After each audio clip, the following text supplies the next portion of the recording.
नमस्कार. आज माझ्या ब्लॉगचा पहिला दिवस आहे आणि सुरुवातीलाच एक असा टॉपिक घेते जो आपण रोज इग्नोर करतो. शुगर. आपण रोज शुगर खातो, चहामध्ये, बिस्किटमध्ये, चॉकलेट, बेकरी आयटम्समध्ये, आणि आपल्याला वाटतं हे सगळं नॉर्मल आहे, काही होत नाही. पण खरं काय आहे माहीत आहे का? शुगर तुमच्या शरीरावर हळूहळू इफेक्ट करत असतो आणि सगळ्यात डेंजरस गोष्ट म्हणजे तुम्हाला ते लगेच जाणवतही नाही. तुम्ही नोटीस केलं आहे का? गोड खाल्लं की लगेच एनर्जी येते, पण थोड्या वेळाने अचानक डाऊन फील होतं. का होतं असं? आज आपण एक्झॅक्टली ते समजून घेणार आहोत. शुगर तुमच्या बॉडीमध्ये काय करतो आणि तो सायलेंटली तुम्हाला कसा अफेक्ट करतो. सगळ्यात आधी एक सिंपल गोष्ट समजून घेऊया. जेव्हा तुम्ही शुगर खाता, तुमचा ब्लड शुगर लेवल अचानक वाढतो, बॉडी लगेच इन्सुलिन रिलीज करतं आणि काही वेळात तो लेवल पटकन खाली येतो आणि इथेच प्रॉब्लेम सुरू होतो. एनर्जी अचानक ड्रॉप होते, थकवा जाणवतो, मूड बदलतो आणि मग काय होतं? पुन्हा काहीतरी खायची इच्छा होते. खाणं, एनर्जी क्रॅश, क्रेविंग, पुन्हा खाणं, हा सायकल चालूच राहतो. आता एक गोष्ट थोडी अनकम्फर्टेबल आहे. शुगर फक्त एक फूड नाही, तो एक ॲडिक्टिव्ह सबस्टन्स आहे. जेव्हा तुम्ही शुगर खाता, ब्रेनमध्ये डोपामाइन रिलाईज होतं, म्हणजे तुम्हाला इन्स्टंट प्लेजर मिळतं आणि मग ब्रेन पुन्हा तेच मागतं. म्हणूनच कंट्रोल होत नाही, गोड खायची सवय सुटत नाही.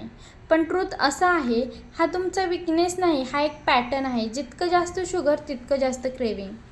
जर तुम्ही वेट कमी करण्याचा प्रयत्न करत असाल, शुगर कमी करणं खूप इम्पॉर्टंट आहे. कारण शुगर एक्स्ट्रा कॅलरीज वाढवतं आणि बॉडी फॅट स्टोअर करायला मदत करतं. विशेषतः पोटावर फॅट, फेसवर पफिनेस. म्हणून तर एक्सरसाइज करूनही रिझल्ट मिळत नाही. शुगरचा इफेक्ट फक्त वेटवर नाही, स्किनवरही दिसतो. ॲक्ने, डलनेस, ग्लो कमी होतो.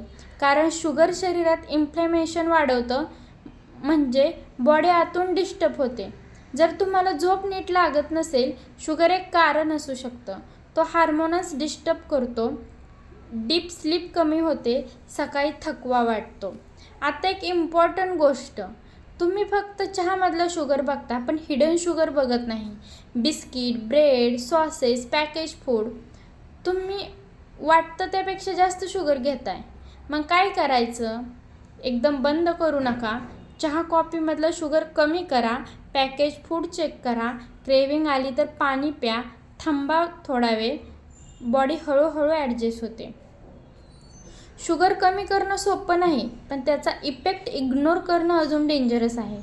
आपण रोज जे खातो तेच आपल्या बॉडीवर क्वांटिली काम करतं आणि काही वेळाने त्याचे रिझल्ट दिसायला लागतात. म्हणून आजपासून परफेक्ट होण्याचा प्रयत्न करू नका, फक्त कॉन्शियस व्हा. लहान चेंजेस मोठा फरक करू शकतात. जर हा व्हिडिओ यूजफुल वाटत असेल तर शेअर करा आणि सबस्क्राईब करायला विसरू नका.